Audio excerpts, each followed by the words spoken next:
Hello, hello, hello. Welcome to Royal Sussex Live. Welcome, one and all. Thank you so much for being here. And yeah, we're good to go. By the way, I think we'll probably be here more than an hour. Okay. Gwen Daniels, thank you so much for being here first. Hello, Fancy Fancy. Who else is here? Buttercup. Butter. Buttercup. Thank you so much for being here. Heather Stroud is here. Kathy G. And some other people. Well, His Royal Highness Prince Harry. For him, for Elton John, Doreen Lawrence, Elizabeth Hurley, that other lady right there. Was David Furness part of this as well? Anyway, justice has been denied, you guys. The court did not see things properly. I guess you can say they just kind of what is the word that I'm looking for? They kind of effed it up, I guess. Anyway, it's unfortunate, and Harry waged a vigorous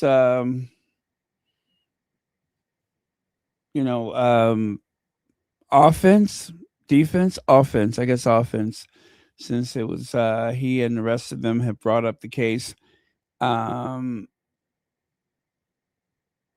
so we did not win today. We didn't win. I can't even bring myself to say the other things, so I'm just going to say we did not win. It's I'm just kind of numb.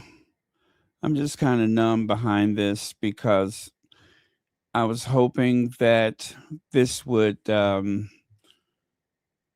give the Daily Mail the what for, but they're just one of several offenders, including, let's see, the Express. They're pretty awful. The Mirror, the Sun. After that settlement with the Sun, I thought for certain that this would just be a slam dunk, you know, but this was very different. The outcome was very different. I am still very proud of Harry. He said, I am the one person who is uniquely placed to follow this through to the end. And he did. He did. I don't even know if they even offered to settle at all, but I think that the fact that if they did not offer to settle, then that can only mean that they knew things were going their way. They probably had the notion that things were going their way and there was no need to settle. And so they did not settle. Um, or perhaps the whatever settlement that may have been offered was just not adequate. I don't know. Uh, it's unfortunate because then now they get to gloat. They get to gloat about the fact uh, that things didn't go as we planned, as we hoped. But it's not over. Harry is a relative young man, and he has a lot of life ahead of him, a whole lot of life ahead of him, and there'll be other ways, other days to deal with the press. Right now, the British press, we can't kid ourselves. The British press, they're pretty safe. It's very different from the courts here in the United States. In the United States courts, uh, the Daily Mail wouldn't even exist anymore. If you guys recall the way that the justice system here dealt with Rupert Murdoch, the Murdoch group, when they misrepresented the owners of the voting equipment, $787 million settlement. And the reason why that's so easy to remember is because one of my favorite aircrafts is called the 787 Dreamliner. Now they were asking, I believe, for 1.5 billion. And I don't think they're even done with the Murdoch people. I think there's the other company. I don't know if that ever went to court, but the other company that made the voting equipment, they were not a part of that lawsuit. There were two different companies, and they were saying that there was irregularities with the voting equipment, and neither company was involved. There was a whole nother company that provided the equipment for election day. So elections are not universal here. Every state is responsible for the outcome of the election. Every state has, I think, the Secretary of State within the 50 states. The individual Secretary of States, I believe they're the ones who have to certify the election. So there's a lot of hands that touch the elections by election day. So anyway, I don't want to stray too far. The point is they had to pay a lot of money. Damages here in the US is enough to create generational wealth. Okay? You haven't seen damages. Financial damages being paid out here in the US can make you very, very uh, rich. And it's a way to send a message to the wrongdoers, the evildoers, that there is a price to be paid. We may not be able to bring back Johnny or Susan, but we will definitely hit you in the pocket. So I guess what we should be concerned about is where do we go from here with the Daily Mail? Because now they can really dig in. They don't have any fear. They're probably quite fearless now. The politicians are afraid there will be no reform in the courts or should I say, there will be no reform in the parliament because the politicians are afraid to challenge the tabloid media. So essentially, they have nothing to worry about. It's a very, very well oiled machine. And so far, they have gotten away with a lot and have paid very little in return. So I guess this round goes to Lord Nappyhead, the racially ambiguous owner of the Daily Mail and the Mail on Sunday, the what is it, Associated News Group. I guess you can say that they've won the day. He gets to remain a billionaire.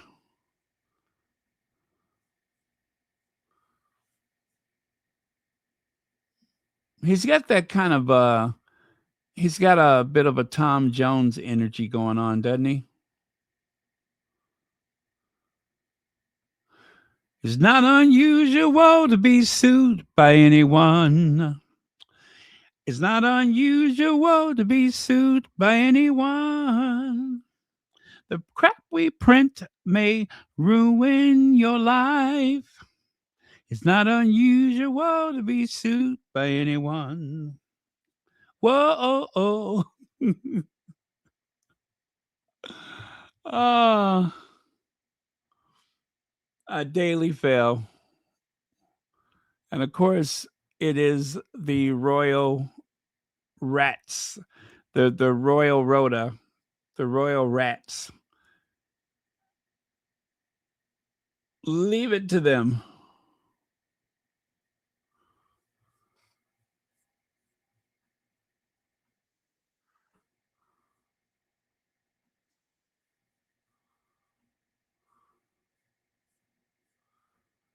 Okay, let's get into it. Um, this is one of my favorite images of Prince Harry. I put that together myself. One of my favorites. If only it lived up to the name, the Royal Courts of Justice. It certainly does not. And I'm pretty sure they are quite gleeful. The last thing they wanted was for Harry to be successful, not with the deals that they've made with the courts. Yeah, Buckingham Palace. Buckingham Palace.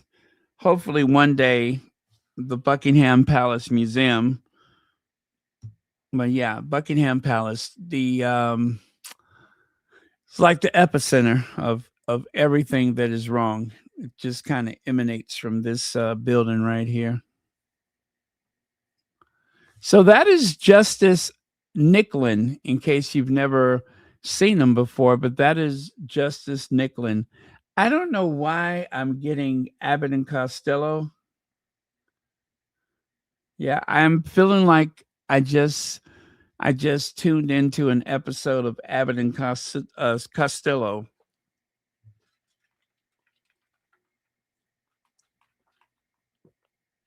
Hey, Abbott.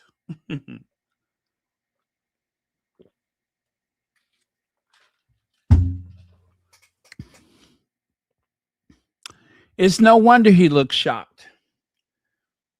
I guess the fact that he got away with it is enough to cause him to look completely shocked, a bit dazed and shocked.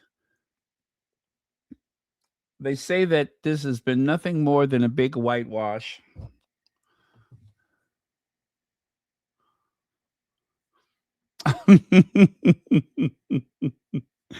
uh, so I'm at a loss for words, which is why I am going to refer to one of my favorite news sources, and that, of course, is Feminagra. Complete and obvious whitewash. Prince Harry and Doreen Lawrence slams Daily Mail ruling.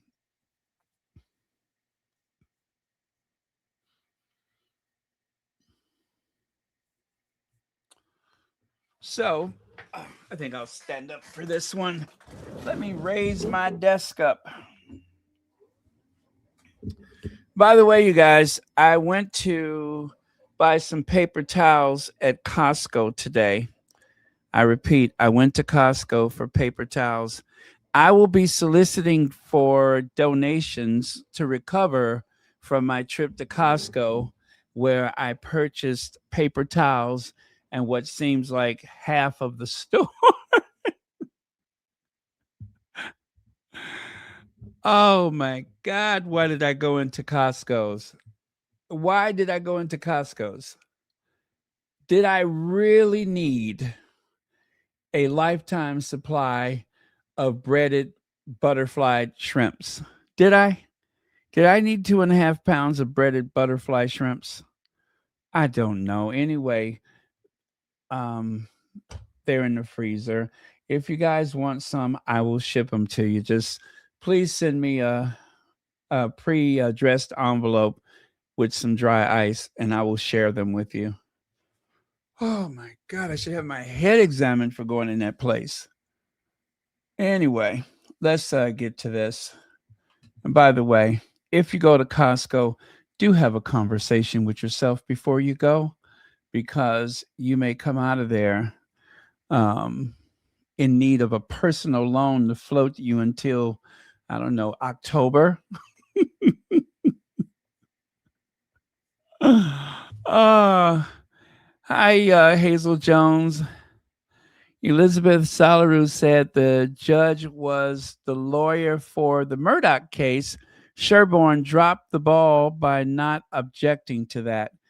Yes, I didn't know it was for the Murdoch case, but I thought I read somewhere that he had been a lawyer for another lawsuit. But I mean, the Murdoch case with Prince Harry. Oh my God! Why would?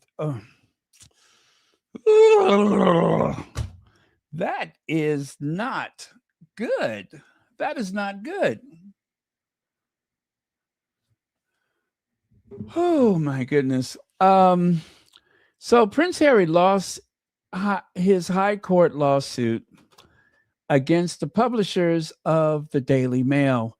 The judge dismissed all 97 claims. I repeat, the judge dismissed all 97 claims. Out of 97 claims, apparently nothing was able to, I guess, continue or whatever the language is. 97 counts, all 97 claims dismissed, ruling that the claimants had not proved on the balance of probability that the articles were obtained through unlawful information gathering. The case, which ran for 11 weeks and a cost of an estimated £38.8 million, was a landmark challenge against one of Britain's most powerful media groups. Harry, Baroness Doreen Lawrence, Sir Elton John, David Furnish, Elizabeth Hurley, Sadie Frost, and Sir Simon Hughes had alleged the Associated Newspapers used illegal methods to obtain private information between 1993 and 2018. The publishers described the verdict as a victory for the free press and said the lawsuit was a politically motivated attempt to muzzle the free press. But Harry and his co-claimants see it differently. In a joint statement, they called the ruling a complete and obvious whitewash, not to mention an institutional stitch-up. So a full statement from Prince Harry and Baroness Doreen Lawrence. It goes like this. We came to court seeking justice and accountability, but we have received neither. This judgment represents a complete reversal of the position which previous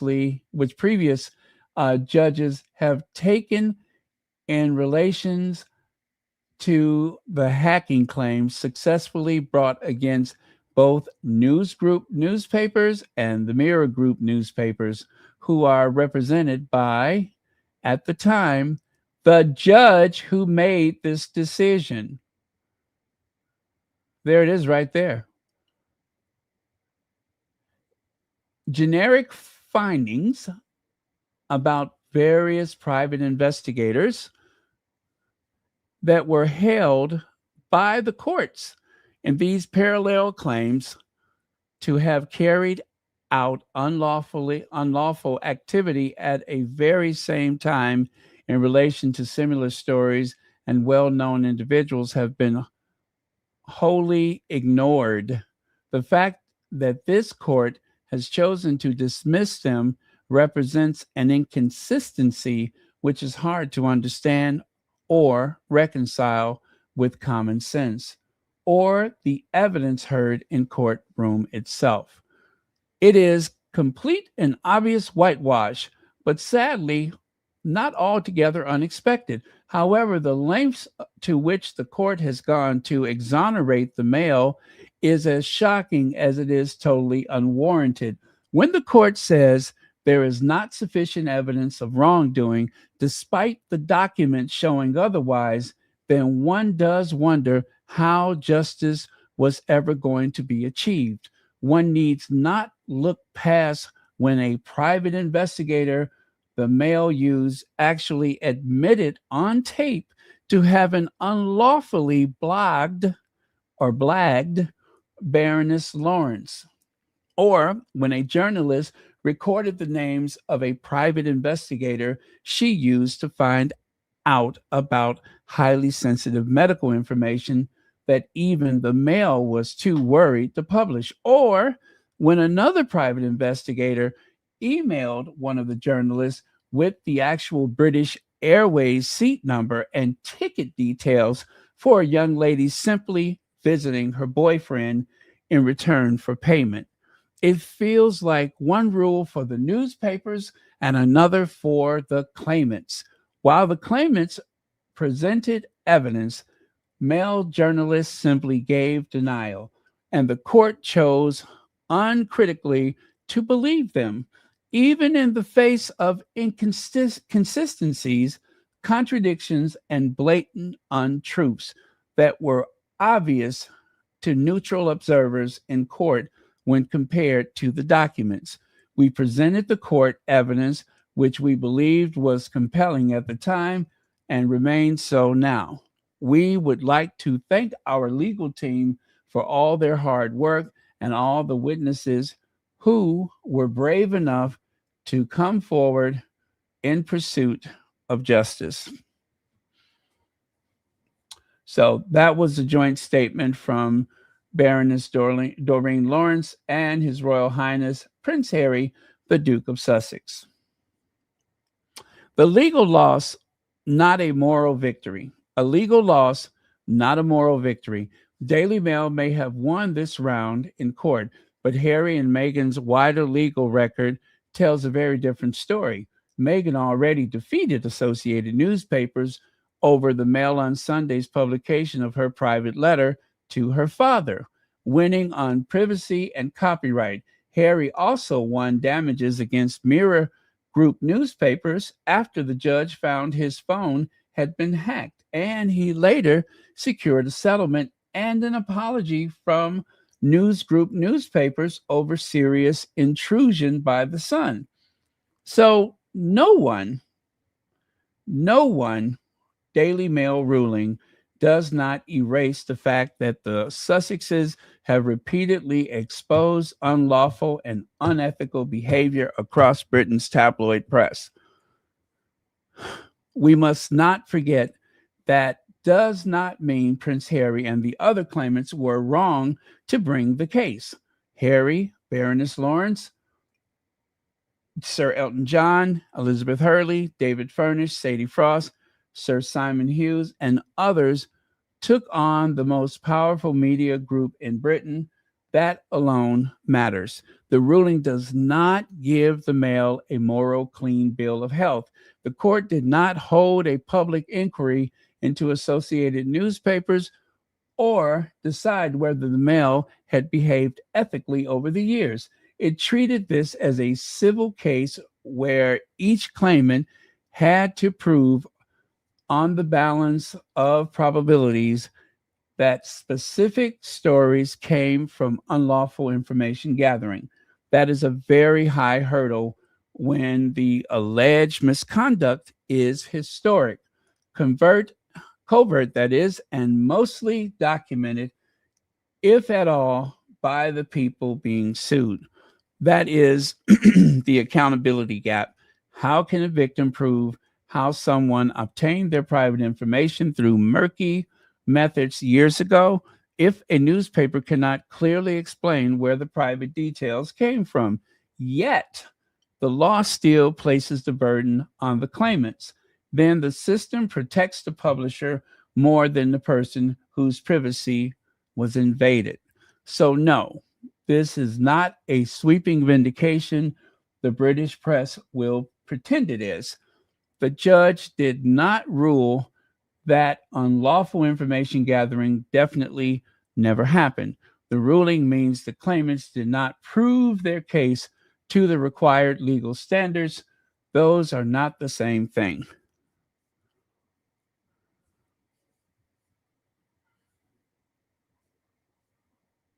Hey, Connie Bomber. So, a final thought from Feminagra. Ready for it? Here goes. Let me crack my knuckles.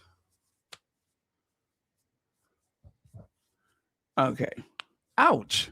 Oh, that feels good. So, a final thought from Feminagra.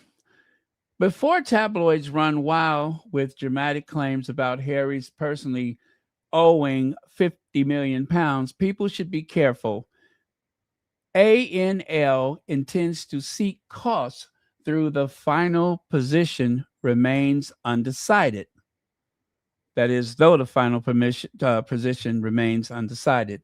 A cost hearing will take place later this month. Some commentary has pointed to the cost caps and possible insurance arrangements. But the key point remains no one should treat the 50 million pound figure as a confirmed personal bill for Harry.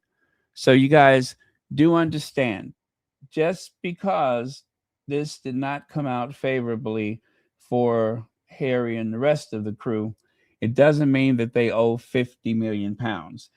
I can guarantee you the tabloid press is going to say that they do and that Harry is broke. Do not listen to that. That is not the entire story. There will be a hearing to make sure that they have the proper amount that is owed or due. Okay? So, Harry deserves credit for taking this on. These cases are expensive, slow, and emotionally draining. He knew the tabloids would weaponize any loss, that the royalists would gloat. He knew they would try to turn the case into proof that he is bitter, foolish, or obsessed. And yet, Harry still pushed forward because privacy, press ethics, and accountability matters. In closing, the double standard is also glaring. When Harry's private life was being leaked, briefed, packaged, and sold, that was treated as normal royal reporting. Palace sources, old friends, former acquaintances, and media insiders were allowed to narrate his life for profit. But when Harry finally gave his own account, suddenly everyone discovered the sacred value of privacy and loyalty. They were fine with him being talked about. They just hate that he now talks back. Hello. They are bothered by the fact that now he's talking back. Okay? That is another brilliant article from Feminagra. And if you would like to share this with someone else, I'm going to give you the link. If you'd like to read through it yourself, here is the link. Also, do remember Feminagra also has a YouTube channel. It's very easy to find. You just look for, guess what? Feminagra. Okay? All right. So I am going to pin that to the chat to make it easy for you. And there you have it. By the way, you guys, I received the nicest surprise in my official Royal Sussex mailbox today. Um, I had my eyes on something that could help me cook my dim sum, right? So let me show it to you before I continue. Let me show it to you. I didn't know what it was. I'm like, did I order something and I forgot about it? But no, it was from the official Royal Sussex wish list. And let me tell you, I was surprised. I hadn't thought about it for the longest. But okay, you know what? I should have had this ready, but I'll show it to. Oh my goodness, why did that happen? Okay.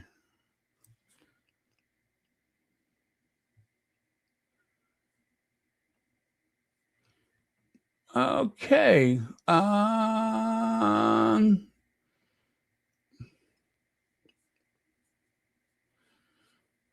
This is just perfect. Okay. You ready for it? Here goes. Here goes. Let me show it to you.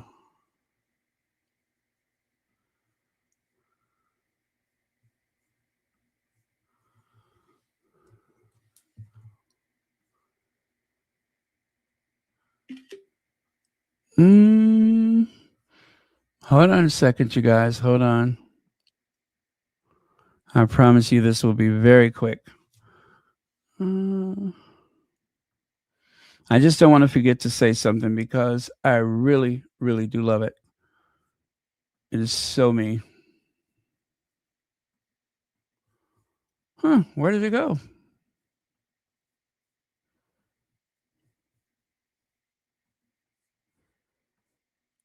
Oh, there it is.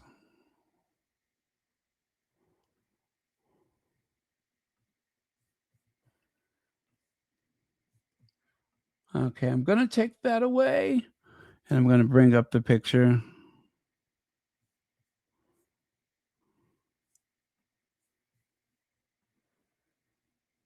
Isn't that beautiful? It's a stainless steel steamer. And at the bottom is where you put the water. And then you got 1, 2, 3, 4 baskets where you can put your dim sum, dumplets, and other little food. You can put those in there. I already got the parchment paper that has holes in it so that it can, pull this steam through it. Isn't that nice? Isn't that nice? I've had my eyes on this for the longest. So I didn't see who purchased this for me, but thank you very much. And while I was at Costco, I bought some of those little dumpling things that they have there. So I already got something to put in there. So I'm going to use at least 2 of them at one time. So this is perfect. Thank you. Love you so much. Thank you for surprising me. And this was just the boost I needed at this time. So thank you, thank you, thank you. I know you can put vegetables, you can cook rice. Isn't it? Isn't it nice? I was so surprised. I looked at the box. I'm like, oh my God, did I order something and I forgot what it was? And when I opened it up, I'm like, oh, it's the steamer. Okay, so thank you again. Now, this guy right here, this guy right here, I don't even know if he was speaking directly about this particular case, but I do know this much. He was speaking truth. And when you hear it, you're going to say to yourself, you know what? It could not have been more accurate if he tried. So let me cue that up for you. Let me see. What is this guy's name? Jeremy Osler. And he's on TikTok. This is so perfect. And thank you to the squatty who shared this. I am just where is it? Okay, here goes.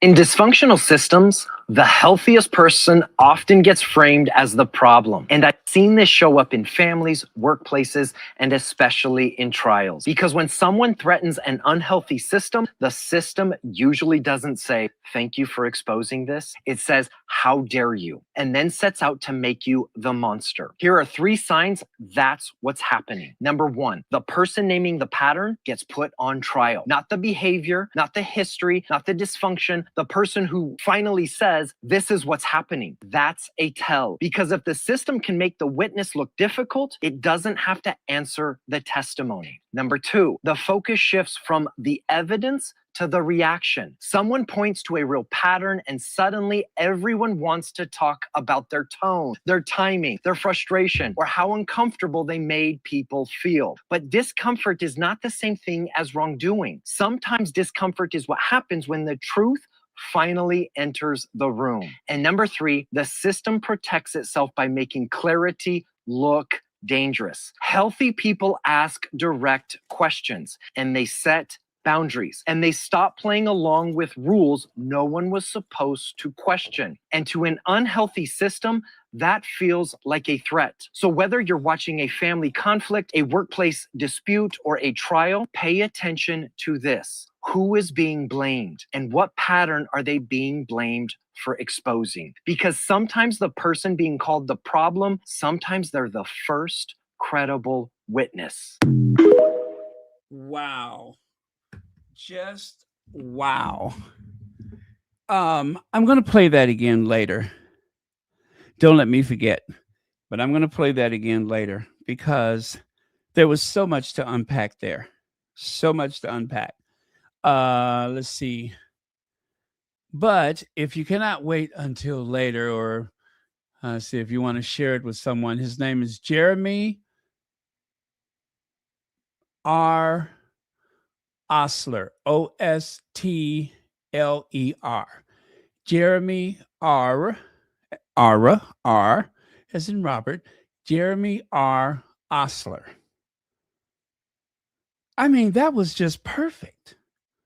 That was perfect. Dysfunctional systems put the truth teller on trial. Dysfunctional systems put the truth teller on trial. Harry is the victim. The tabloids are the perpetrators. And then because of the system, such as it is in the UK, when you take someone to court, when you have a civil suit like this, whether you win or lose, there is still money owed. You still have to pay. I still cannot understand the way that works. I mean, I get if you lose, there's something to pay, but if you win, you still can lose, which is why most people settle. That is bonkers. With all of the issues and the problems we have in the US, I'm telling you, if you need to have a civil suit, this is the place for it. Try to put it through a US court. If you put it through a US court, you may never have to work again. That's the truth. Not only will you be okay, and so will your ancestors. You'd have to go about 3 or 4 generations into the future before someone ever has their electricity cut off.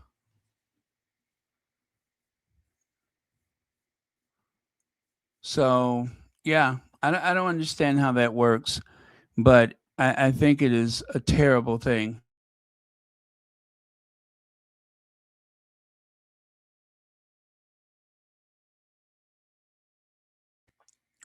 That lawsuit against Fox, Rupert Murdoch's Fox, almost bankrupt that company. They nearly were bankrupt. That $1.5 billion would have hit them in the pocket in the worst way. That's what they were asking for. They settled for 787 million. For that price, they could have bought 2 Dreamliners, brand new. So, well, how perfect that was. And let's see here. Chris Ship, that's Chris Ship with a P, not a T, says Prince Harry also criticized Mr. Justice Nicklin, who, before being appointed to the High Court bench, was Matthew Nicklin, that is, QC. What is that, Queen's Court? And represented Mirror Group newspaper, MGN, in his practice. Nicklin was a media specialist barrister focused on defending newspaper publishers. What a conflict of interest. You can see why Buckingham Palace was uneasy about Harry staying there if the king's son is criticizing the judiciary, that is, who dispense justice in the name of the king. Institutional stitch up, a complete stitch up. And so the Daily Mail gloats. Daily Mail vindicated. That's what they said. Oh, Queen's Counsel. Thank you so much, Queen's Counsel. Oh, conspiracy to destroy the Daily Mail. Now,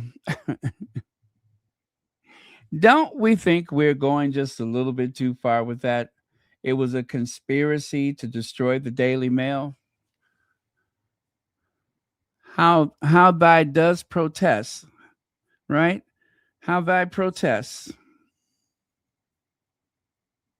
Thou dost protest.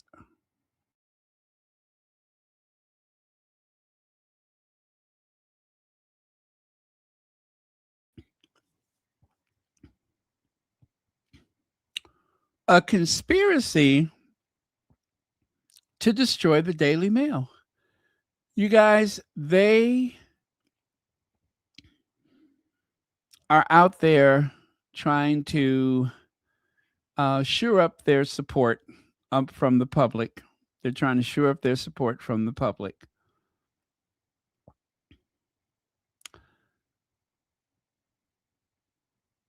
It alarms me that people can open up any of these tabloids and read an article, a heavily biased article,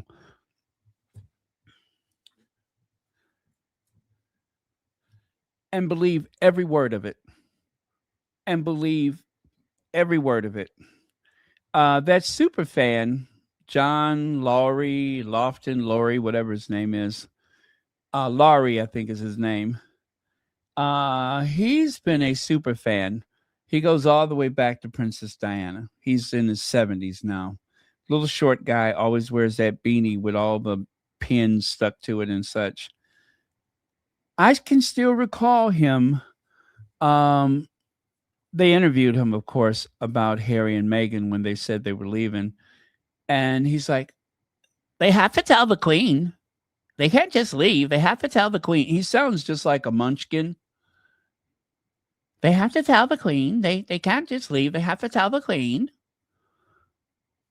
And I'm just like, why do you accept that to be the truth just because they say it is? It doesn't matter to him how life ended for Princess Diana. He is and always will be loyal to that institution no matter what, and he cannot find fault in anyone. Not even Harry and Meghan, to be honest with you, not even Harry and Meghan. I don't think he's ever been hostile toward. As a matter of fact, he was the first person to give Meghan flowers, as I recall. But that institution, it has a way of pulling people in, especially the monarchists, the royalists, the monarchists. It has a way of pulling them in to the degree that they just will not see truth if it slapped them in the face.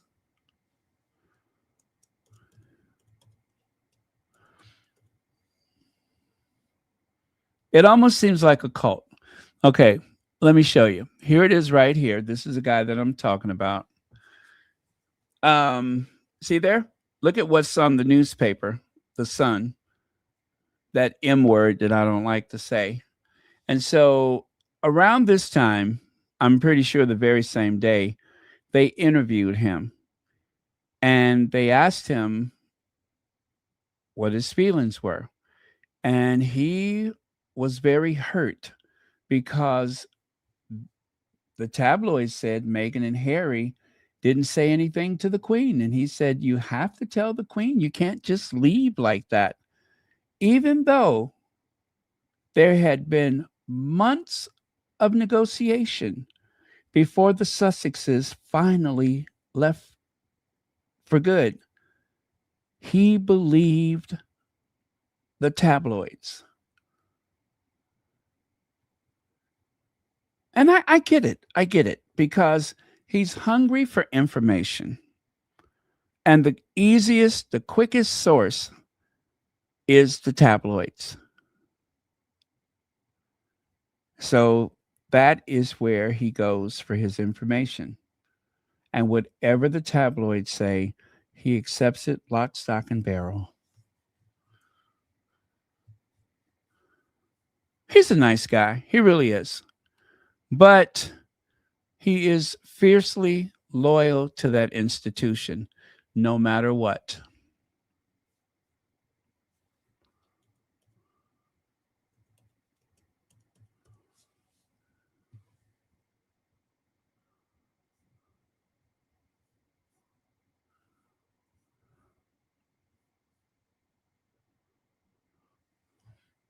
And there we are. John and I ran into the munchkin. Look at how short he is. I ran into him on the wedding day. Now, has he taken a bath since then? I can't be sure. But okay, I'm going to assume he has. But yeah, I recognized him and I'm like, hey, you're the super fan. Yes, I'm a royal supporter. Freak show. Anyway, let me get back over here.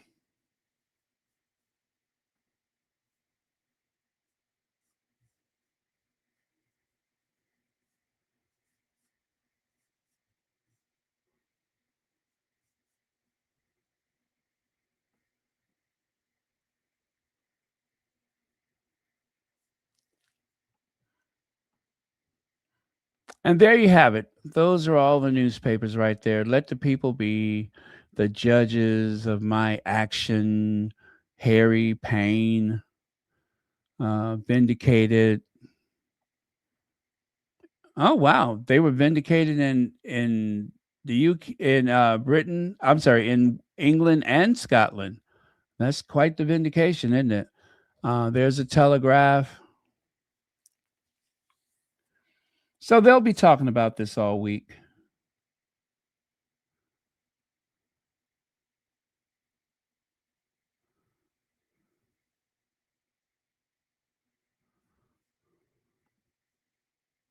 And yet Harry seemed to be in great spirits.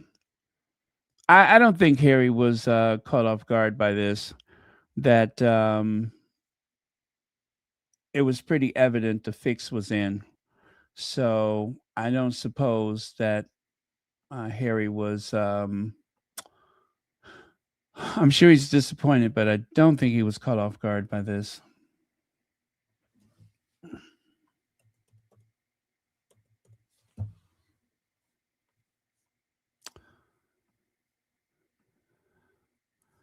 And I want to show you Harry at the court today. Give me just a second here.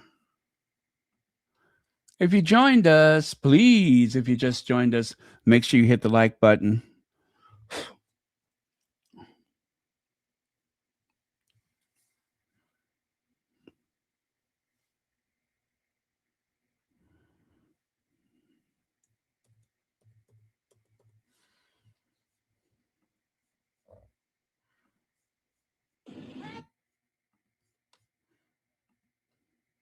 Harry, how painful was it to lose? You're going to keep fighting, Harry. That's not the judgment, sir. Will you keep fighting?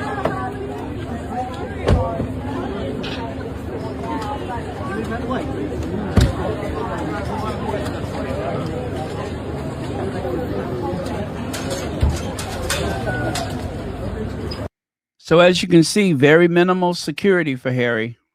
They meant every word of it. Very minimal security.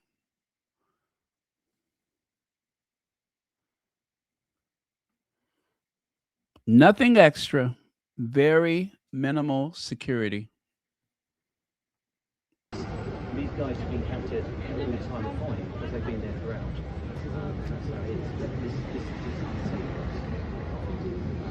So if we can move them back now.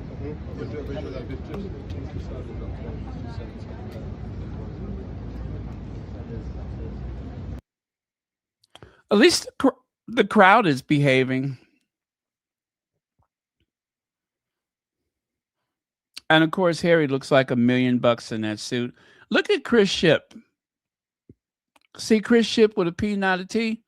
See how he's kind of bending and arcing over to ask a question?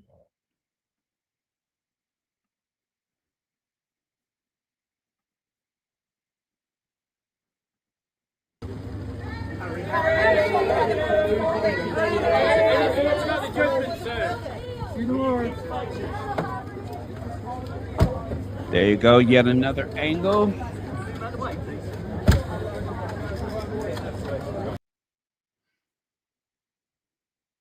And of course, I don't know that guy's name, but you know he's been with Harry for some years, this guy. So I'm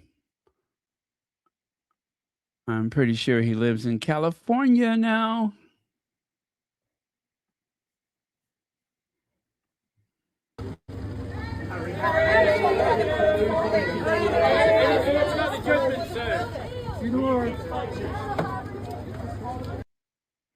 Yeah. Okay. I only have just two of them. I think those two. Well, I only have 4 videos. It looks like 2 of them are the same. So, but yeah, he doesn't look so, down about it. Probably knew this was coming. And look at People Magazine. All of these articles about Harry. Harry, who is not relevant any longer. Harry, who is not a royal any longer. Harry, who, all of those other things that they say, not so important, but yet they can't stop talking about him. And yes, of course, Harry is still quite royal.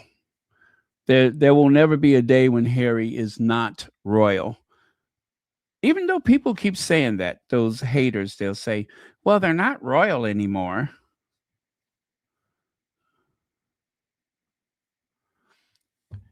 You brought great shame on this family, Harry. Yeah, mate, just eat your Pizza Express. And this depicts Harry going to crisis talks with the Queen and Philip and whoever else was in the room. And yet everyone ignores the real menace in the family, Andrew, the sick old man.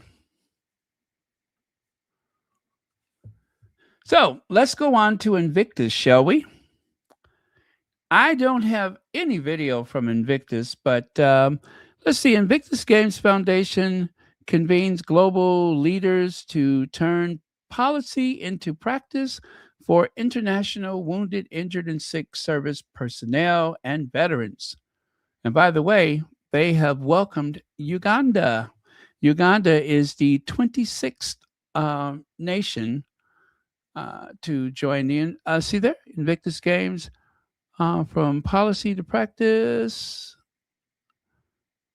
Oh, that is very small. Highlighted how the Invictus movement is driving lasting change beyond the games as Uganda joins the growing global community, and international ministers from Veterans Affairs outlined long-term impact of membership.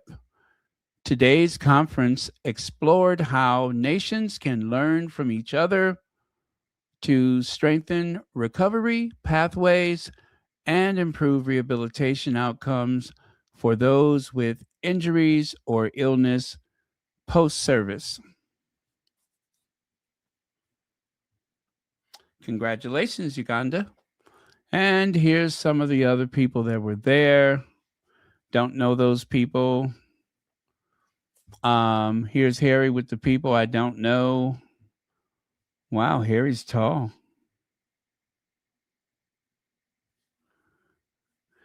Abby Rosemary, we've just had that discussion, in case you missed it, that the judge has been what do you call it? A judge in I'm not a judge, but a lawyer. His practice was defending the media in the past, and that he was one of the lawyers that defended, what was it, the Mirror or the Sun? So yeah, in case you missed it, we did discuss that earlier. So yeah, it's the case was kind of stacked up against them, and of course in the statement it even mentions that fact. So yeah, I don't know that there's any recourse other. I don't believe there's any retrial or anything like that. I guess that's the end of the road as far as this is concerned. And as Hazel Jones said, David Sherborne seems to have dropped the ball, that he should have protested the fact that the judge may have some conflicts of interest. He should have recused himself with that type of association with the tabloids, but he did not. And it didn't seem like that was a deal breaker for David Sherborne, so they proceeded with the case, and here we are. Harry and the other defendants are going to have to pay some money. It's unfortunate. Very, very unfortunate.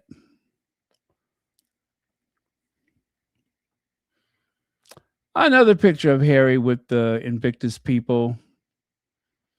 And as you can see again, Uganda is now the 26th member of our community.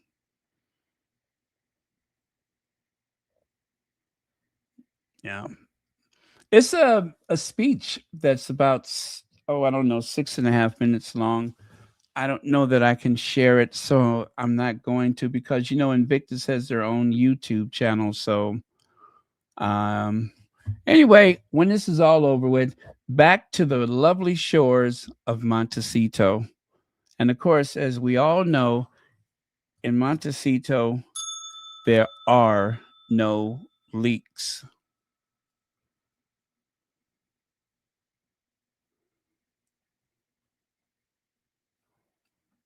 Oh, thanks, Baron. Even the BBC local radio are pointing it out. And he is friends with Charles, too. Okay. Well, Charles, well, that explains why Charles knew that it was a bad idea for Harry to stay at Buckingham Palace. I guess that says it all. There's William being loving and approachable with other people's children that are being used as props. I don't even know what the occasion was, but I'd be terrified if that was someone visiting with my child. Terrified. I don't care if he is going to be king. That is a frightening individual. And trust me when I say this, in this moment, he really hates his life. This is that type of bread and butter royal service that William is not very fond of. He had to go and meet with these kids and interact with them and try to find something in common. Everything inside of him is just saying, get me out of here. Please get me out of here. It's frightening. Now, speaking of frightening, one of the squatties posted this image that has not been altered in any way whatsoever. And that looks pretty bad, doesn't it? That looks pretty bad. I mean, it is faded somewhat because of the amount of time, but it looks serious. Whatever that was, that looks like the kind of thing that would have had a person unconscious, not necessarily her. I don't know what the truth is about her, but that looks like something that would have led to a person becoming unconscious. Like, get some smelling salts or something like that.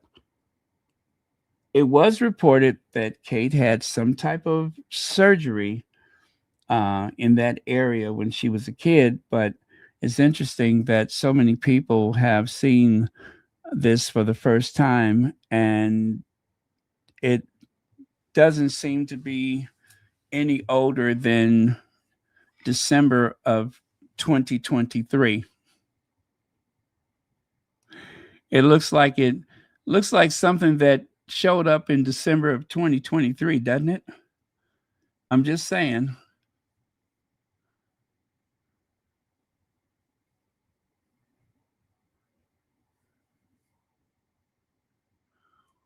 Now, I have been just itching to share this story with you. This is John E. Johnson. I'm sorry, George E. Johnson. John H. Johnson was the founder of the Johnson Publishing Company, Ebony and Jet magazine.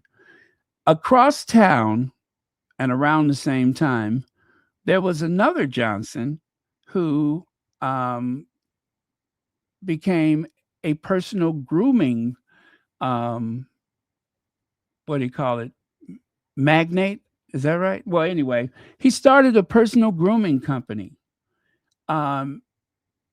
This is George Johnson. If you've never seen him before, he is responsible for Soft Sheen hair products. Soft Sheen, Ultra Sheen, and Ultra Sheen Cosmetics. Yes, Fashion Fair was John H. Johnson and Eunice Johnson's product, but this is a completely different Johnson, and eventually they had a makeup line. This guy became phenomenally wealthy in his lifetime. I didn't even know that the guy was still alive. But there you go. Afro Sheen. Ultra Sheen, Afro Sheen. The prodigal returns to his first love, the beauty industry. Well, this guy had a dream. Well, he grew up the son of a sharecropper, right? Down in, I think it was Mississippi. And at 2 years old, they moved to Chicago. See there? George Ellis Johnson was born on June the 16th, 1927. 1927. In a sharecropper shack in Richton, Mississippi. When he was 2 years old, he moved to Chicago with his mother, Priscilla Johnson, began to work as a shoe shiner at the age of 8, and continued to work menial jobs. After dropping out of high school, Johnson became a door-to-door cosmetics salesman for the company Fuller Products, which was owned by Black cosmetic entrepreneur Samuel B. Fuller. Johnson then took a job in the laboratory at Fuller's company. During this time, he created Ultra Wave, a hair relaxer for men, and one of his future company products. In 1954, with Fuller's support, Johnson founded Johnson Products Company in Chicago with his wife, Joan, and a barber. To fund the company, Johnson was loaned $250 from a bank, telling them that the money was for a vacation to California with his wife. He was previously rejected for a business loan by another branch of the same bank, which had called the prospect ridiculous. A hair straightener marketed to women, Ultra Sheen, was later created by modifying Ultra Wave. During the next quarter century, more product lines were introduced, like Afro Sheen, one of Johnson's best known products. In 1964, Johnson founded Independence Bank of Chicago. He was its chairman until 1995. Johnson Products became the first Black controlled sponsor behind a nationally syndicated television program, Soul Train. Remember Soul Train? Which ran weekly beginning in 1970. The company's annual sale figures reached 12.6 million by 1970. Let me say that again. 12.6 million dollars by 1970. In 1993, in 1971, it became the first Black-owned company to be listed on the American Stock Exchange. I mean, this was serious business, you guys. The first Black-owned company to be listed on the American Stock Exchange. As part of the 1989 divorce settlement between Johnson and his wife, Johnson exited the company. Joan became the chairman and principal shareholder, while their son, Eric G. Johnson, was named chief executive. In 1993, the company was purchased by IVAX Corporation, which ended its control by Black investors. Now, in his personal life, Johnson was married to Joan Betty Henderson, whom he met while they were students at high school. Johnson and Henderson wed in 1950 and divorced in 1989. The couple remarried, that is, in 1995. Together, they had 4 children. He married Madeline Murphy Rabb in March of 2022. Johnson and Philadelphia author Hilary Beard co-wrote his memoir, Afro Sheen, which was published by Little Brown and Company. In 2025. Oh, so that book only just came out last year. Johnson died of respiratory illness on July the 6th, 2026, at the age of 99 at his condominium in Chicago. He has been awarded doctorates, honorary doctorates.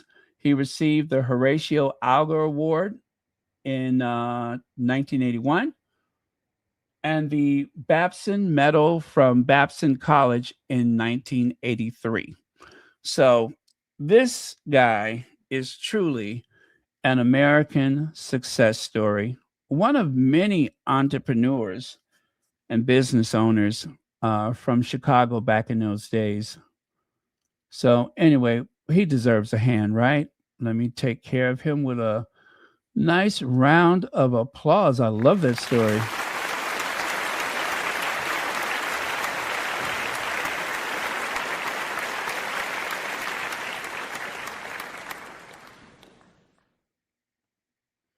There you go. Afro Sheen, Ultra Sheen. Joan Johnson, whose company broke the racial barrier, died at age 89. With her husband, George, she founded the hair care and cosmetic company, Johnson Products, the first Black-owned business on the American Stock Exchange.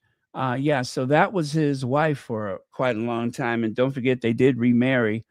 I kind of know a little bit about the company from someone who worked there. I don't want to say who, but a relative of mine actually worked there some time ago. And let me tell you, when I say these people were rich, when I say they were rich, they were wealthy in ways that you can't. I mean, property, a farm, all kind of stuff they owned. Super uber rich. So yeah, so not to be confused with Johnson and Johnson, the makers of a lot of products, and not to be confused with the Johnson Publishing Company. This is the Johnson Products Company. Okay. All right. Well, thank you for letting me share that. I've been excited to talk about that most of the day. I'm just like, wow, this is a really cool story. Well. Look at that. That is the Left Behind Royals. Charles looks like he, I don't know, like he needs to evacuate, like he can't wait to evacuate. I don't want to sound vulgar. And then Camilla, of course, she looks like she needs a good stiff drink, as though she's going to tell the chauffeur, listen, just drop me off at that pub on the corner. I thought I saw a pub up there on the corner. You can drop me off right there at the pub. And then, of course, Princess Anne. Anne is actually looking pretty good lately, since she's not working as much. She seems more relaxed. Either that or that blow to the head has changed her personality, but she doesn't seem to be as fussy as she used to be. But otherwise, and so why did he leave Diana again?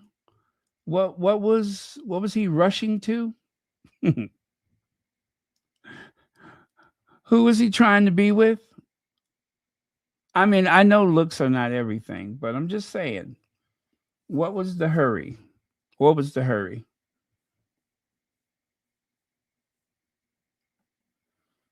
Anyway, that is that for today.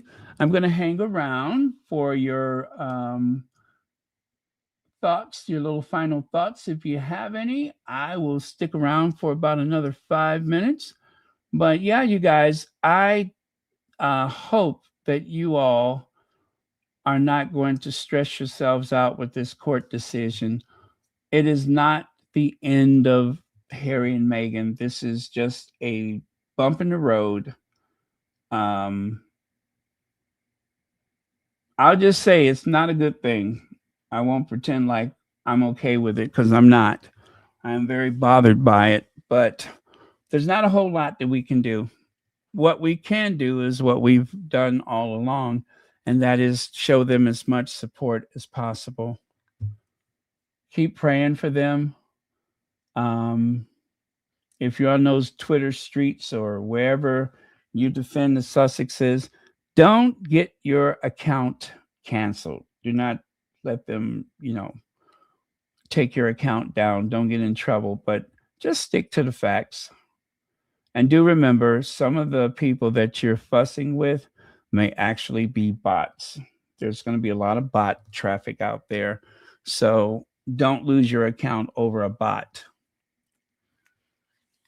Let's see. The Daily Mail is being sued by a man in New York for lifting his photo from social media.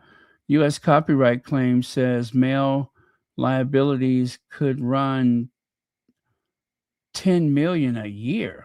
Well, goodness, I hope so. I hope so. Thank you for that information. Camilla has her DNA, a mistress's trick thing. The back streets don't. What is that? Don't teach a proper lady? Okay.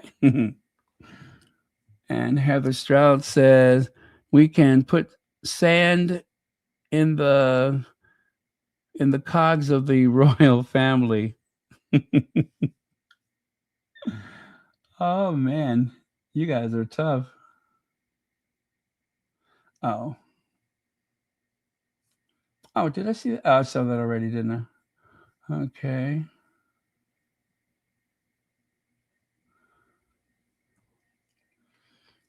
I like to say she is a chip off the old Habsburg.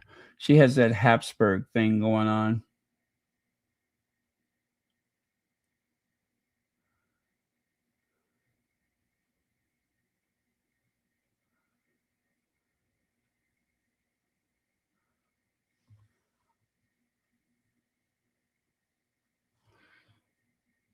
Let's see. Lady Windrush says, to be honest, I was never a royalist, but since this started with our Duchess, I can't stand seeing either of their family. I see far beyond the glam and glitter. Oh, nice. Thank you very much for your comment. Let's see. Ultra Sheen was a beautiful thing. And the sponsor of Soul Train. You guys, it was a time. They always say that Chicago was the black metropolis because Chicago, the black community in Chicago was quite self-sufficient. The reason why Supreme Life Insurance Company became, um, I want to say it may have been the first black-owned insurance company. If not, it was the biggest black-owned insurance. Anyway, the reason why that happened is because black people could not get insurance from the white companies. They would just turn us down. And so black people were like, you know what? We will start our own insurance company. We will start our own bank. And I know it kind of makes you sad when you think that we had so many of these businesses in the black community. The Chicago Defender newspaper that started where? Chicago. That was a national newspaper, a newspaper that really helped sound the drums to get black people out of the Jim Crow South and to come north for opportunity. The Chicago Defender.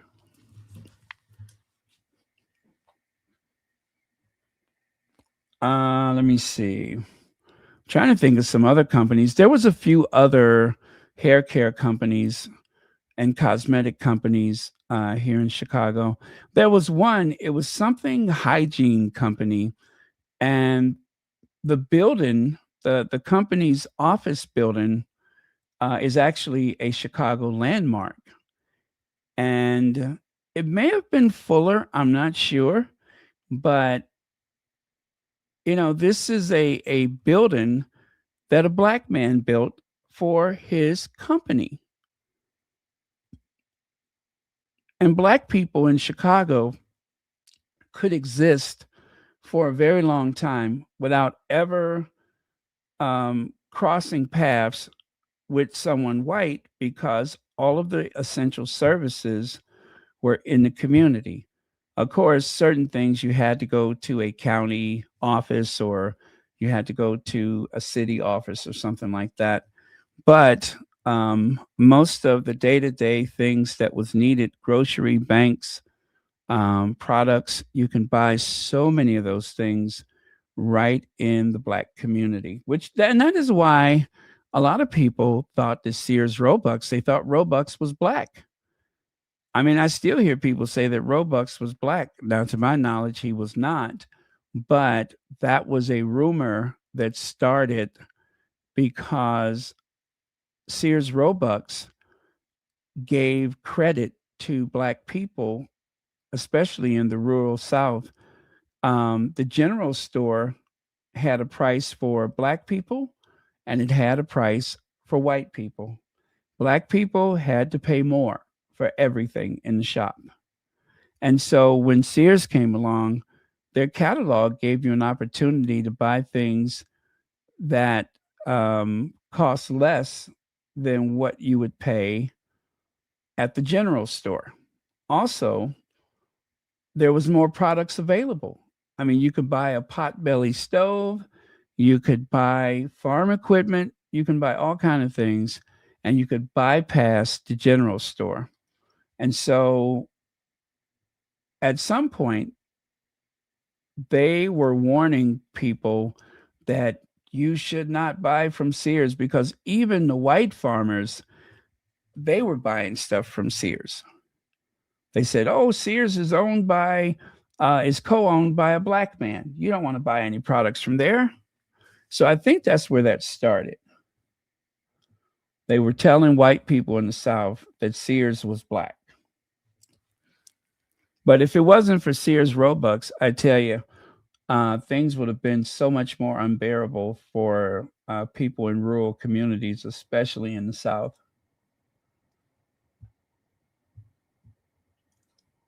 And then, of course, there was, let's see here. I didn't know Anne was here. The biggest losers were actually the British public. We will never have a fair and free press.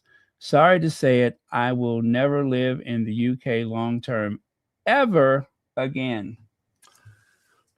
It is pretty sad. And I think that some of those royalists could never know how bad this is for them, because at some point they may find themselves subject to some salacious story or article in one of the tabloids, and they may be viciously, attacked in the article in a way that, otherwise you could just, sue the pants off of them if you were anyplace else but the United Kingdom.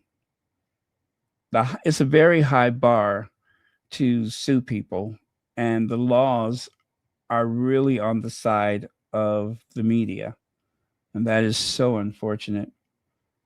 That is very unfortunate for the average person.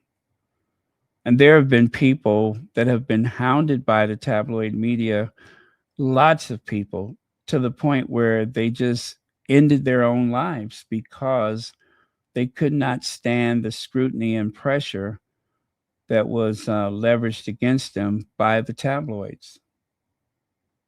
Carolyn Flack being one of the more famous ones, of course.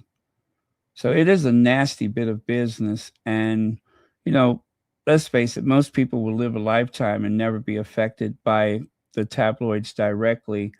But what it does for the entire country, what it does is create lots of cynicism. It's full of negativity. I think reading the tabloids could actually make you more hostile and less sympathetic. It really attacks the moral fiber of society in ways that is hard to calculate, especially if you're not open-minded enough to see it for what it is. And it's just like having that person in the White House right now. There's going to be a lasting effect on this country in terms of fraud and, of course, human relations, civil rights. There's so many things that are hard to calculate, but a whole generation or maybe two generations of young people are being raised to respect someone like that. Not all of them, of course, but enough of them that society will be forever changed.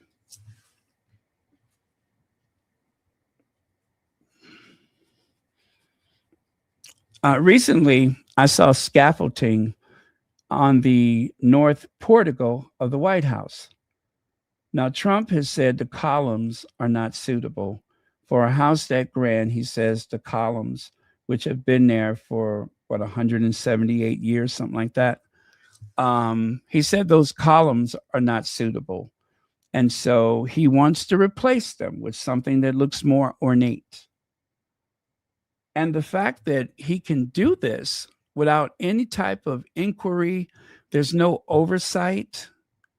And I'm pretty sure that the White House curator is long gone. If not, then he has brought in a curator of his own choosing that will not utter one dissenting word about the alterations on the White House.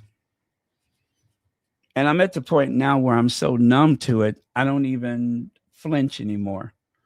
There was a time when I would see something like scaffolding and panic would set in. What are they doing? Now I don't have anything to say. I'm very numb to it now.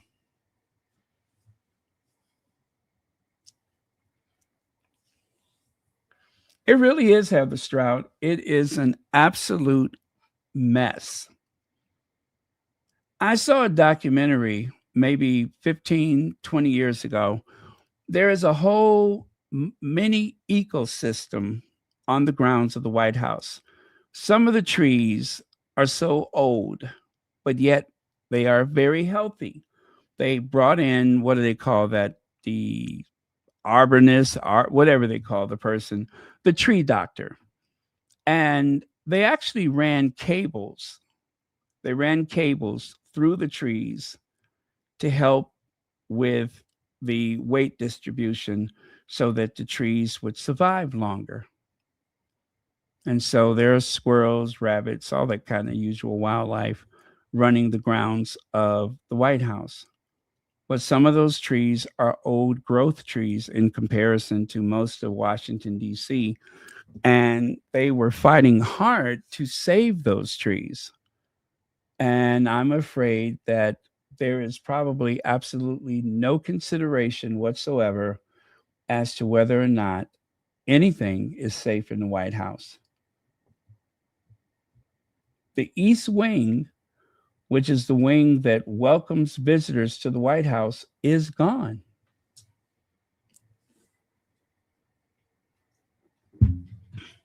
And they say one of the next targets is Blair House, the official guest residence for guests of the White House, Blair House. They're taking a look at that. Blair House may be forever changed, if not demolished.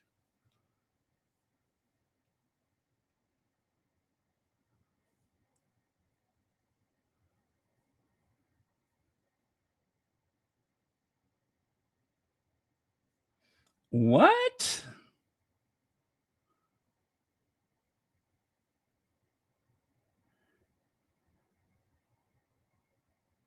Is that right? Well, of course, all of this is alleged, but I'd be interested in seeing it. I'd be very interested in seeing it.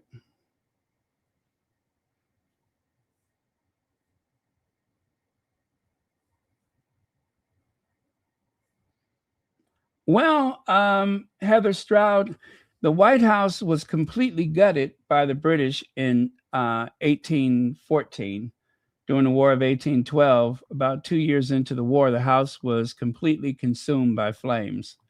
And then in the 1940s, the house was completely gutted by Harry Truman because the house was, well, it was kind of falling apart. And the worst of it was when a piano leg went crashing through the floor. So they emptied the White House. And this is when Blair House became, the guest house. Harry Truman moved to Blair House, and he could still use the Oval Office because, it's not exactly in the main house. And they completely gutted the place. Now, Truman insists that they save as many of the fixtures, the fireplace, as much as they could. Even the floorboards, he wanted them to salvage everything they could. But basically, the White House is a huge concrete bunker. They gutted the place and they used poured concrete and steel to rebuild it so that now the house is stronger than ever before. And well, that was back in the 1940s. So the current interior of the White House is not original. It's been replaced twice. That being said, the columns on the north portico, there's absolutely nothing wrong with those columns. They have been holding up the portico for almost 200 years, but Donald Trump wants something else. And there doesn't seem to be any oversight. He's already ripped out the Jacqueline Kennedy Rose Garden without any oversight. I don't know what else is going to happen, but it doesn't seem to be anyone who can stop him or is willing to stop him.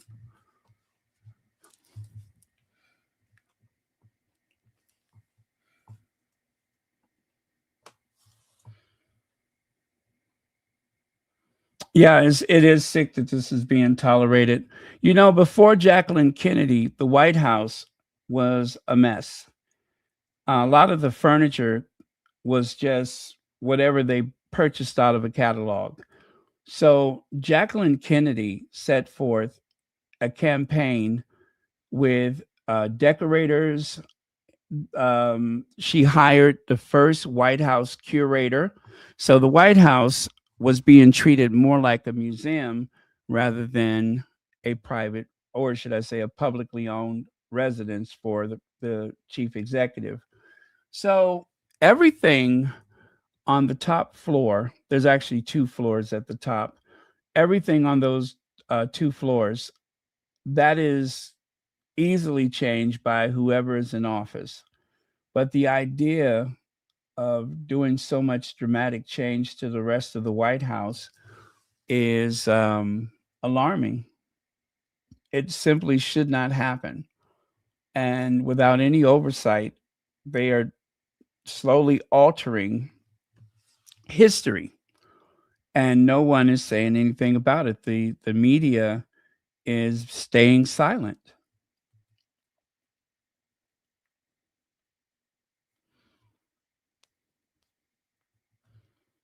So, and this might shock you guys. I'm not completely opposed to a ballroom. I'm not. The East Wing certainly is not as old as the rest of the White House. However, there should have been oversight, and there wasn't. Also, I think the ballroom is out of scale. It is way too big. I think it it could have been executed in a way that would not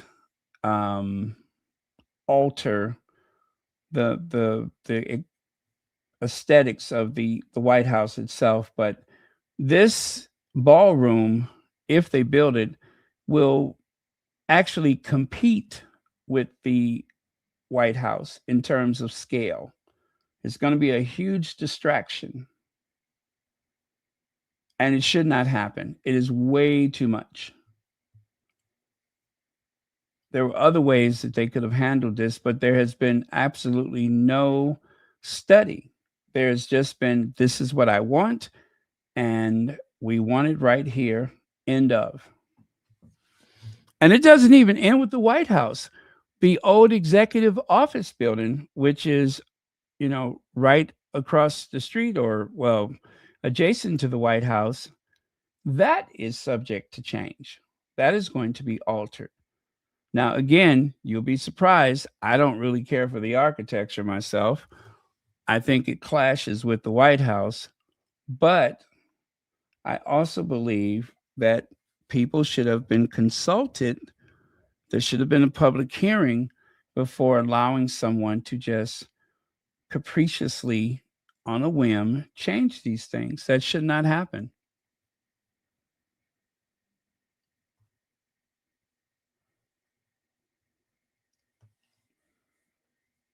Yeah, they can just go over to the Hilton Hotel. They could go to the Hilton Hotel. There's really no need for a ballroom at the White House.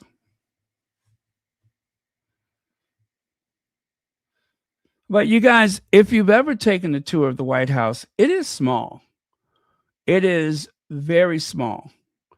You will be amazed at how small it is. It looks much larger on television, but it's small. So that is why the West Wing is the West Wing, and that's why the East Wing was the East Wing, was to take pressure off of the main house. But I still insist there should have been oversight. It should not be left to one person.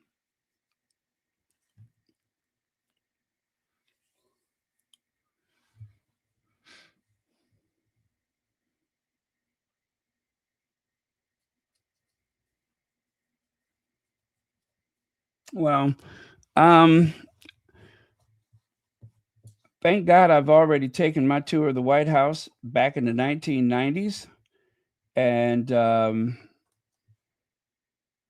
I think Bubba was president. Bill Clinton. I think Clinton was president.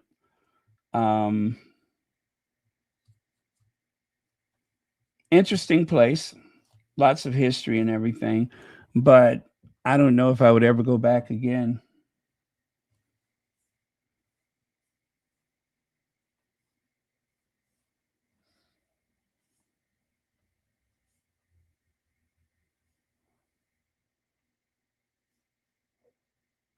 Let's see. The point is, these people are so hateful to Prince Harry. They don't see how the UK media trolls will hurt them. I saw some comments on a news channel. Oh, okay.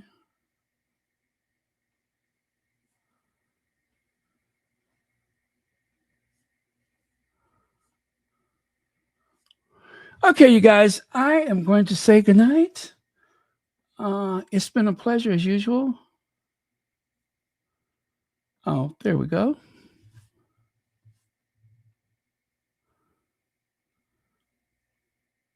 Wow.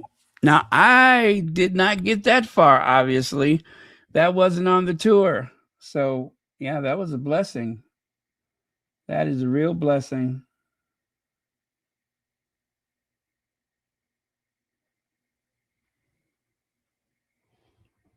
When I went, it was a self-guided tour. They give you a brochure.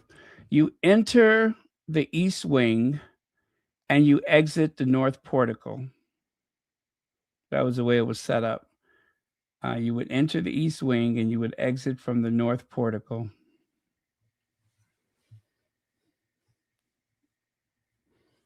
The other thing I recall was I was staying at a hotel in town, and when I went to the White House, they told us at the hotel, if you go into the White House, make sure you get over there early and line up, because at the time they were taking first come, first serve.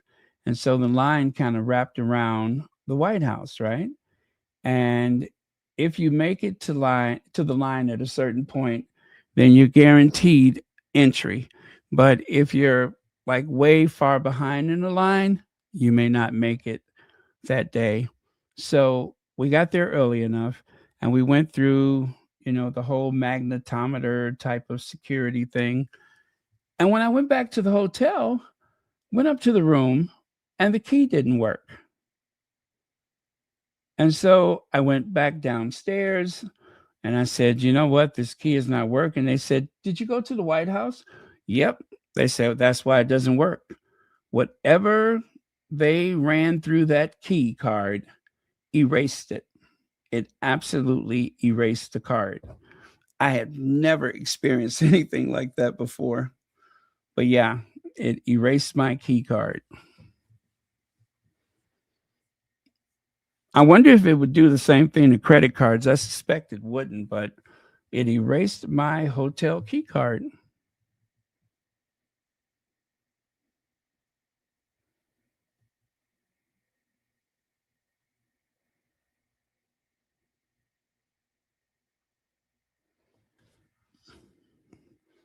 Yeah, the king hired an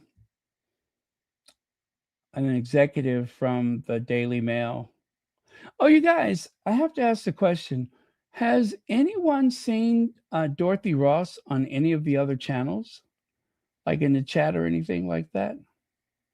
Has anyone spoken to Dorothy Ross? Seen her in any of the chats? God, I hope she's okay. If you are listening, Dorothy Ross, we are praying for you, and we hope you are well. But yeah, I haven't seen her on here in forever, and I was just wondering if anyone has seen her on any of the other channels.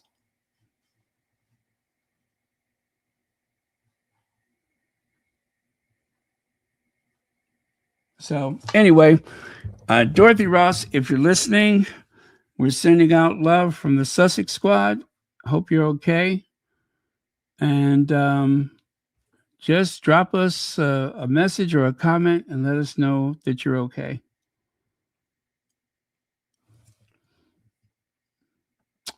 Oh, yeah, I kind of thought so.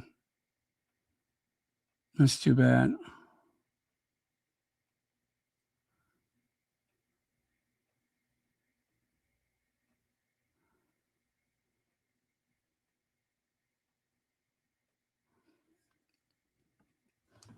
Yeah, Gerald Ford was pretty nice.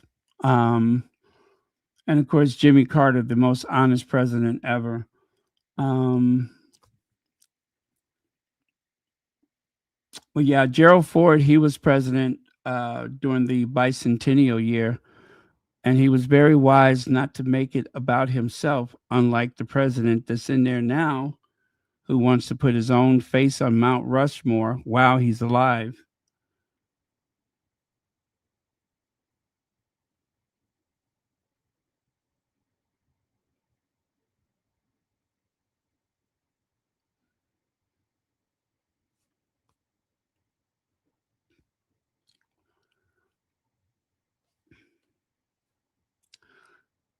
Well,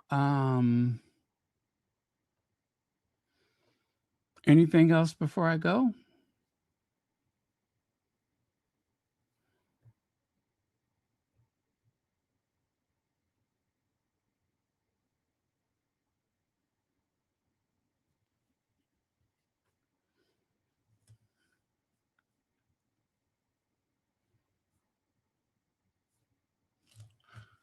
I'm going to take a quick look at the Twitter before I go and see if there's anything Sussex related that we haven't seen already.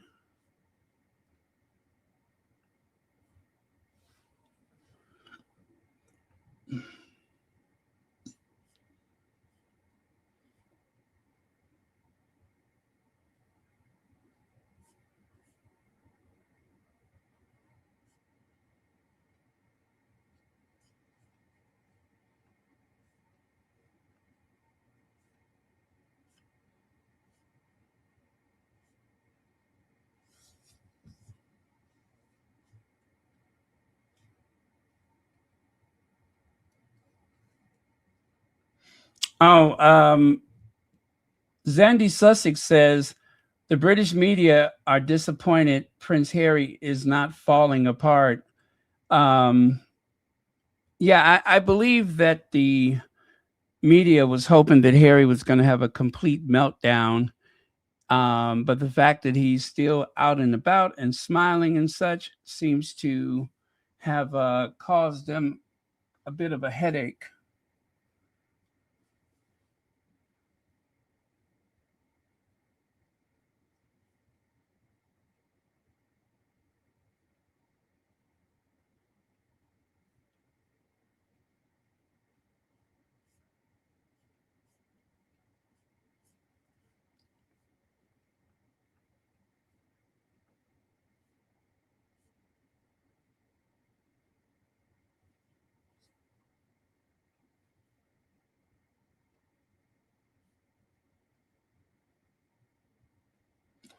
Uh, the Sussex Soldier says, no wonder Prince Harry, Elton John, and Liz Hurley, and before others, lost the case against the Daily Mail and Mail on Sunday. The judge is as corrupt as the Daily Mail. They can appeal the dismissal of the High Court privacy case against the Associated Newspaper. The publisher of the Daily Mail and Mail on Sunday, however, it would be very difficult to contest. Okay.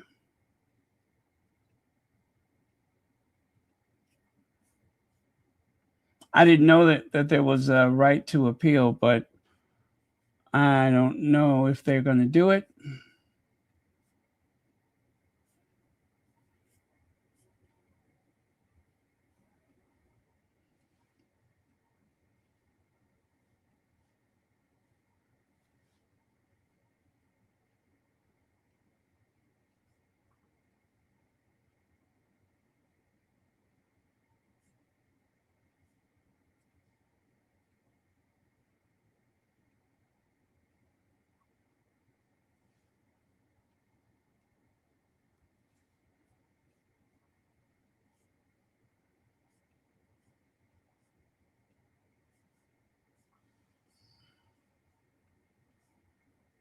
Okay, yeah, I'm taking a look at a few things before I go. Before I ease on down the road.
Oh, I'm sorry, you guys. I'm still here. I'm just reading something.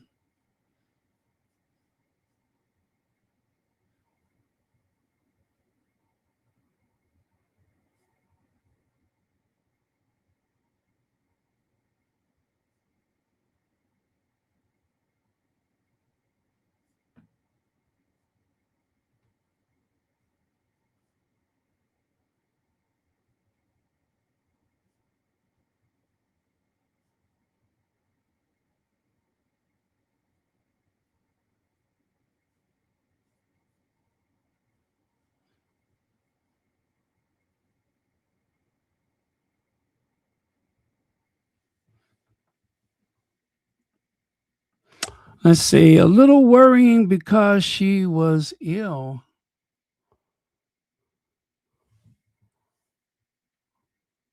Oh, let's see. Oh yeah, yeah, exactly. You're speaking of Dorothy Ross. I know, I know. I just feel better if she just, send us a word and let us know she's okay.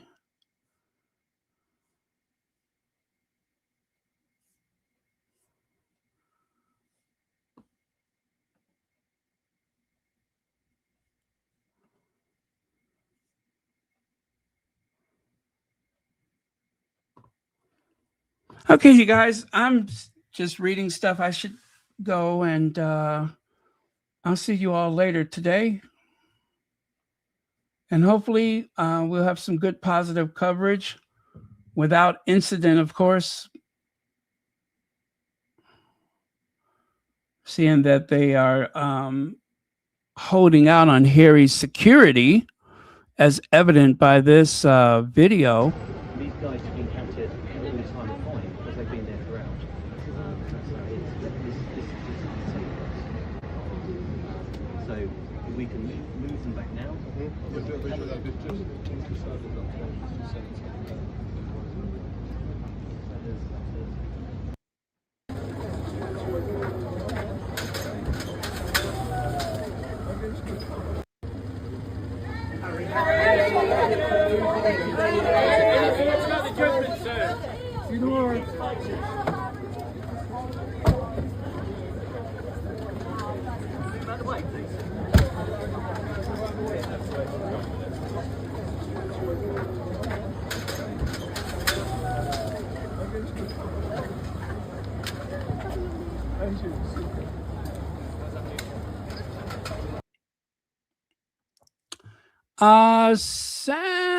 What is it, Sandra Chi? Thank you so much for being here. I was just wrapping it up, unfortunately, but I guess you can go back to the beginning. But yeah, we covered some things. You may find it illuminating, I hope. But as I said, you guys, please do not despair. This is not the end of the world for the Sussexes. There will be other fights, and we will be there to support them. So I wanted to make sure that I did come on today because I know that people are feeling a certain way.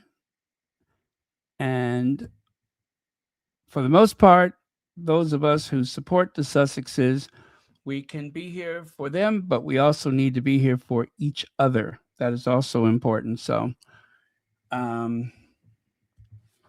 all right, love you guys. I will see you all next time. Cheers. God save the content creators.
Meghan,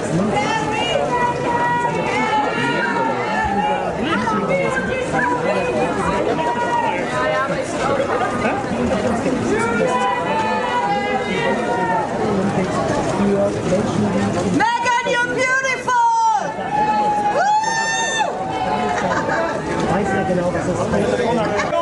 To your right, please. Turn ahead, please. To your right, please. Sir.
love the shirt.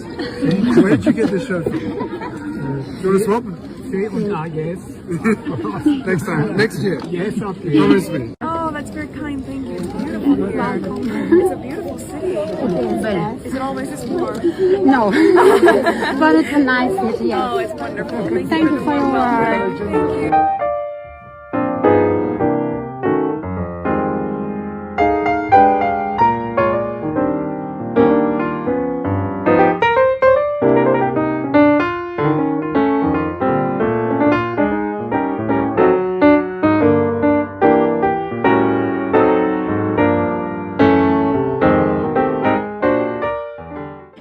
super. Ich finde sie sehr viel authentischer als Kate und William. Also ich bin mehr Harry und Meghan Seite. Ich finde es super, dass sie ihr Ding machen, dass sie das Richtige für ihre Familie tun und kann sie da nur unterstützen.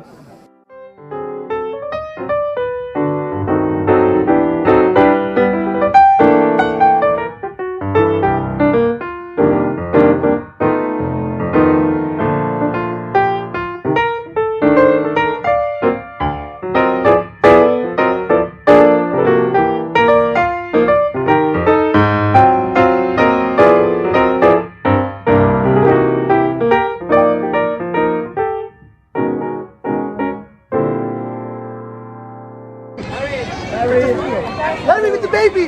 Picture with Daniela. Harry! Harry! The baby! Harry! Yeah, the baby! The baby! Can I take a picture with the baby? Picture with the baby. Oh, Daniela.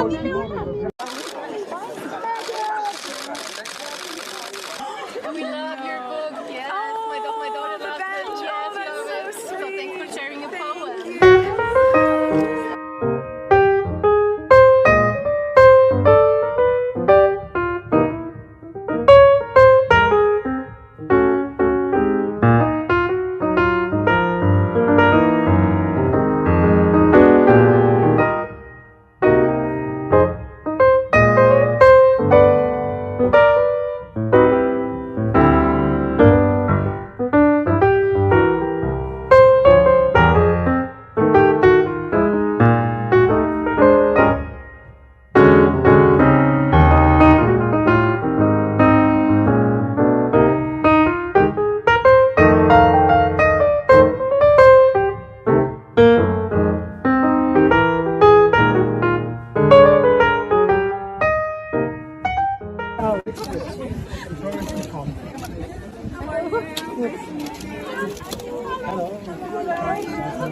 Oh my goodness.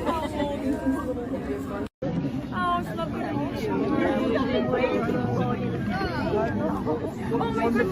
Guys, watch the pushing, please, okay? Sorry, okay, yeah. Thank you. All right. Thank you. Yeah. Hello. Hello. Thank you so much. Very, very.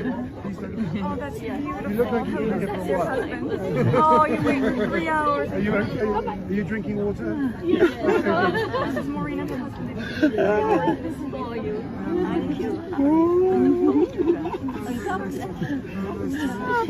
Hi, Meghan. Nice to meet you. So good. Yeah. That's my wife. Hello.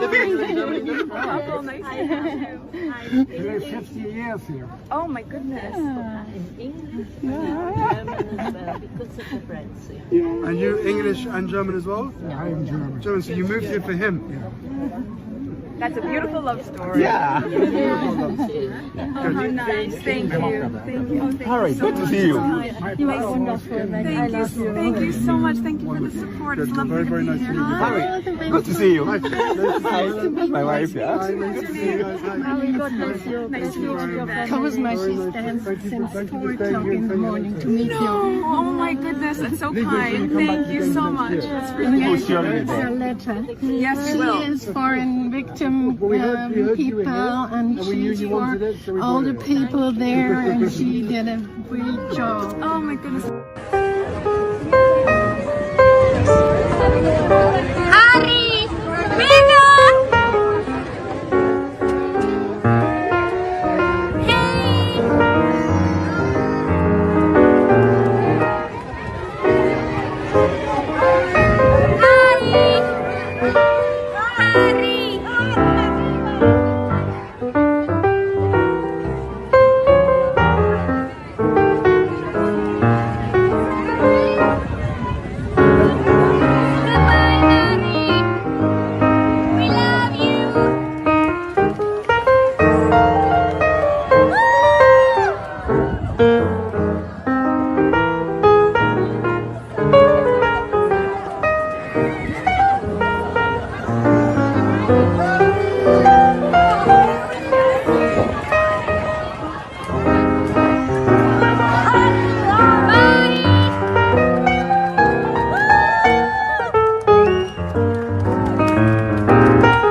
Meghan, you're beautiful!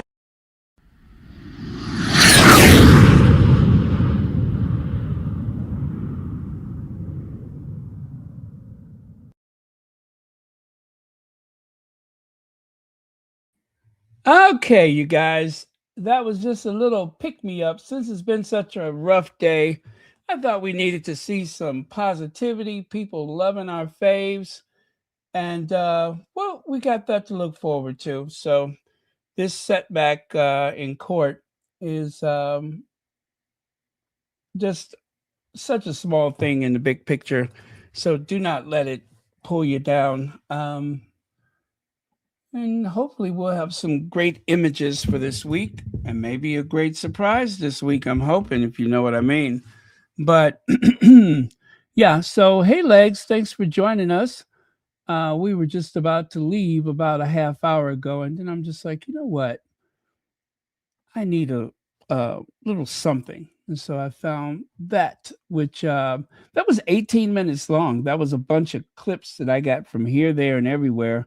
And I'm looking at the thing now. It says created September 15th, 2024 at 1:12 a.m. 1:12 a.m. So I was up all night working on that thing, but it was well worth it. So I haven't been able to do that because I haven't had as much material to put together like that. So that was exceptional compared to what I usually have. But hopefully, the next Invictus Games, I can get some good clips like that and make a whole like thing out of it. So anyway, thank you, everyone. Love you guys. And remember to take care of yourselves and each other. Okay? Cheers.